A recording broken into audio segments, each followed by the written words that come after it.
Rich Dad, Poor Dad by Robert Kiyosaki. Rich Dad, Poor Dad is not just a book about money. It's a book about mindset. In this groundbreaking work, Robert T. Kiyosaki shares life lessons learned from two influential father figures, his biological father and the father of his best friend, Rich Dad. These two men had very different attitudes toward money, work, education, and success. The result is a book that challenges conventional beliefs and teaches readers how to think like the wealthy. And let's dive into the key lessons and philosophies of Rich Dad, Poor Dad that continue to shape the way people around the world think about wealth. Chapter 1. The Rich Don't Work for Money. Kiyosaki opens the book with a story from his childhood. At a young age, he asked his rich dad how to become rich. Rich Dad responded by teaching him that the rich don't work for money, they make money work for them. Most people spend their lives chasing a paycheck. They rely on a job, work harder for promotions, and expect security from their employer. But according to Kiyosaki, this mindset traps people in the rat race, living paycheck to paycheck, always worried about expenses, taxes, and debt. Key takeaway: focus on acquiring assets that generate income rather than relying solely on earned income from a job. Chapter 2. Why Teach Financial Literacy? One of the central themes of the book is that schools do not teach financial education. We are taught how to read, write, and solve equations, but not how to manage money. Kiyosaki explains the difference between assets and liabilities in simple terms. Assets put money in your pocket. Liabilities take money out of your pocket. The wealthy focus on accumulating assets, like real estate, stocks, and businesses, while many others accumulate liabilities that they mistakenly think are assets, such as expensive homes and cars. Lesson: to become wealthy, you must know the difference between an asset and a liability, and then buy assets. Chapter 3. Mind Your Own Business. Kiyosaki encourages readers to focus on building and investing in their own financial future, not just climbing the corporate ladder. This means paying attention to your asset column, what you own that produces passive income, rather than just increasing your salary.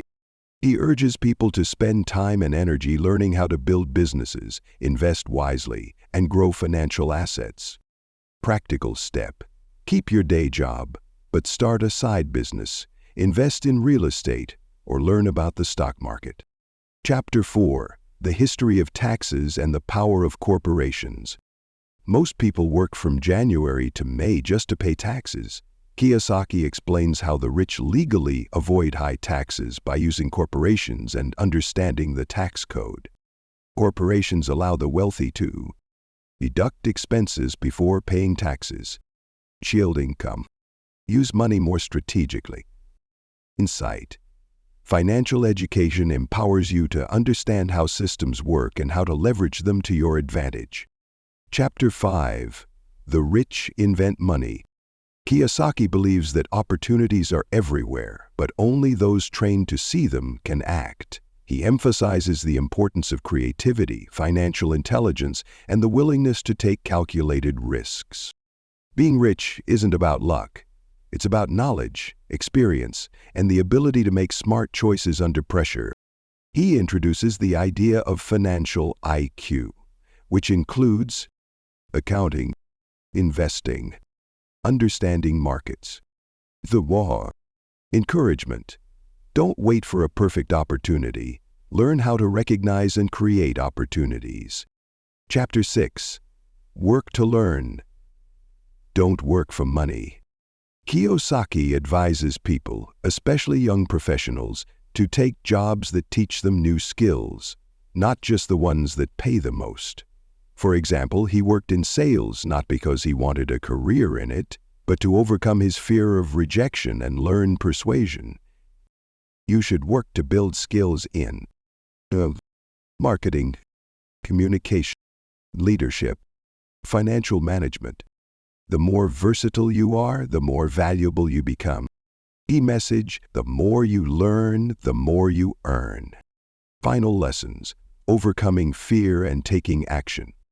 Kiyosaki concludes the book by discussing the emotional aspects of money. Fear of losing money keeps people stuck. Doubt, cynicism, and laziness are obstacles to financial growth. The key to wealth, he says, is to take action, even when you're afraid. He urges readers to invest in themselves, read daily, find mentor, take small steps toward financial freedom, avoid the trap of consumerism. Success doesn't happen overnight. It takes commitment, education, and a willingness to think differently. Final thoughts. Rich Dad, Poor Dad is more than a finance book. It's a mindset shift. Kiyosaki's message is clear. The path to financial freedom isn't paved by working harder, but by working smarter. By rethinking your approach to money, assets, and education, you can escape the rat race and build a life of independence. This book is for anyone who wants to break free from financial struggle and start building real, lasting wealth.